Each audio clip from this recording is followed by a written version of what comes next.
Halo, Assalamualaikum, berjumpa kembali di channel Siwar TV.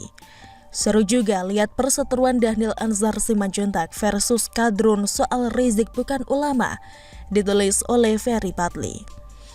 Semua sudah tahu kalau pasukan Kadrun, Laskar FPI dan PA212 merupakan pendukung Prabowo di Pilpres 2019 lalu. Isu yang mereka mainkan pun cukup unik kala itu, meskipun agak kampungan, yakni Jokowi telah mengkriminalisasi ulama. Bahkan, jubir PA212 Novel Bamukmin sempat mengancam akan menyerukan haram memilih mantan wali kota Solo tersebut sebagai presiden 2 periode. Dan ini juga yang menjadi bukti kalau pikiran mereka memang terbalik seperti kampret yang lagi tidur.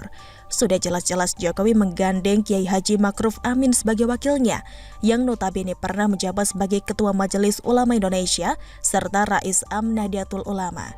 Masih juga disebut mengkriminalisasi ulama.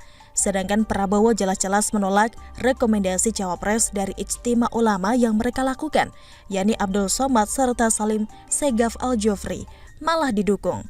Logikanya kalau memang membela ulama, dukung capres yang menggandeng ulama dong, bukan malah yang menolak hasil Ijtima Ulama. Dasar kadrun, hehehe. Lagian pula, Rizik itu kan pergi sendiri ke Arab Saudi yang katanya mau menjalankan ibadah umroh pasca tersandung kasus chat seks. Kemudian tidak pulang-pulang hingga masa berlaku visanya habis dan ia dicekal oleh kerajaan Arab Saudi, tidak boleh bepergian dari negara itu. Kok Presiden Jokowi yang dibilang mengkriminalisasi ulama? Di mana letak benang merahnya? Untung capres yang mereka dukung kala itu kalah, sehingga niat kadrun untuk semakin mencak-mencak di negeri ini layu sebelum berkembang. Dan yang terjadi sekarang justru sebaliknya. Prabowo memutuskan untuk berseberangan dengan mereka dan memilih bergabung ke kabinet Jokowi, serta FPI bubar dengan sendirinya lantaran melanggar Undang-Undang Ormas, tidak mencantumkan Pancasila di dalam ADART. Jadi bisa dibilang puasa tahun ini spesial, karena untuk pertama kalinya warga plus 62 menjalankan rukun Islam ketiga itu tanpa FPI. Terbukti kok selama menjalankan ibadah puasa kali ini, Indonesia lebih adem ayem. Tidak ada lagi berita di televisi terkait adanya ormas yang melakukan sweeping serta menutup rumah-rumah makan kayak Bang Jago. Begitupun dengan demo-demo yang sering mereka lakukan, perlahan tapi pasti sudah berkurang. Yang hal ini juga tidak lepas dari jatah nasi bungkus dari bohir yang semakin minim jumlahnya. Nah, memang tidak semua loyalis Prabowo turut menjauh dari FPI, ada juga yang masih getol membela mereka hingga saat ini, tapi jumlahnya hanya sedikit, seperti Fadlizon. Lagian pula pendukung Donald Trump itu masih memberikan perhatian kepada PA212, tidak lain tidak bukan untuk kepentingan politik belaka. Pasalnya, pemilihnya juga banyak dari kalangan kadrun. Untuk itu, supaya masih tetap dapat kursi di DPR, suara harus dijaga hingga pemilu mendatang dengan tampil seolah-olah peduli sama mereka. Beda dengan Dhanil Anzar Simanjuntak yang baru-baru ini secara terang-terangan menyerang Rizik. Tanpa tedeng aleng-aleng, ia menuding kalau Imam Jumbo FPI itu bukanlah ulama. Lantas bagaimana kronologi jubir Prabowo menyerang junjungan kadrun tersebut? Berikut ceritanya. Awalnya, Dhanil memposting ucapan selamat ultah kepada Kopassus yang jatuh pada 16 April 2021 lalu. Hingga postingan itu mendapat banyak komentar. Salah satunya dari warganet yang bernama Bian Tapa. Si Bian ini menanyakan apa tanggapan mantan Ketua PP Pemuda Muhammadiyah itu terkait tindakan yang dilakukan oleh TNI mencopot spanduk dan baliho Rizik. Kemarin mereka turunin spanduk imam besar, padahal selama ini imam besar bersama TNI. Gimana menurut Anda? Tanya Bian. Lalu dijawab dengan santai oleh Dhanil kalau Rizik itu bukanlah siapa-siapa.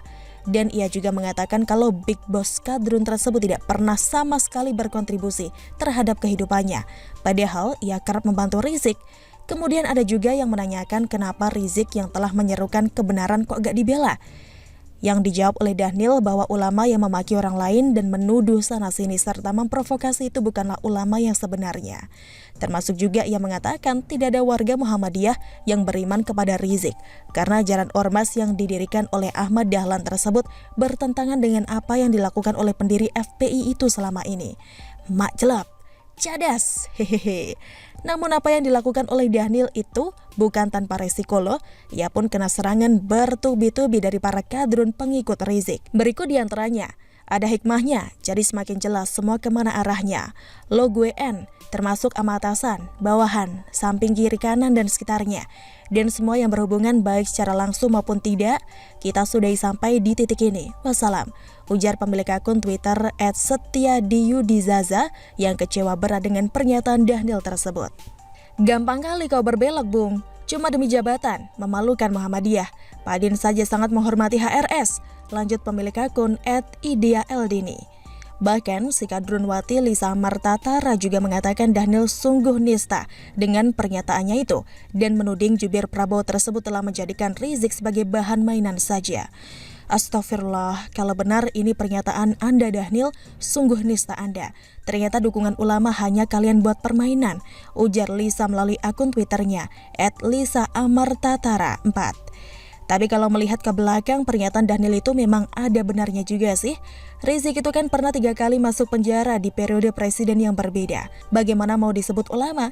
Dan soal chat seksnya itu yang akan memalukan ulama lain kalau seandainya dia dijuluki ulama juga.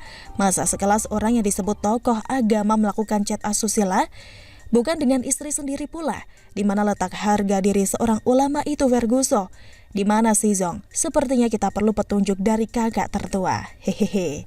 Bagaimana menurut Anda? Silahkan tulis komen Anda di kolom komentar. Jangan lupa untuk like, subscribe, dan share.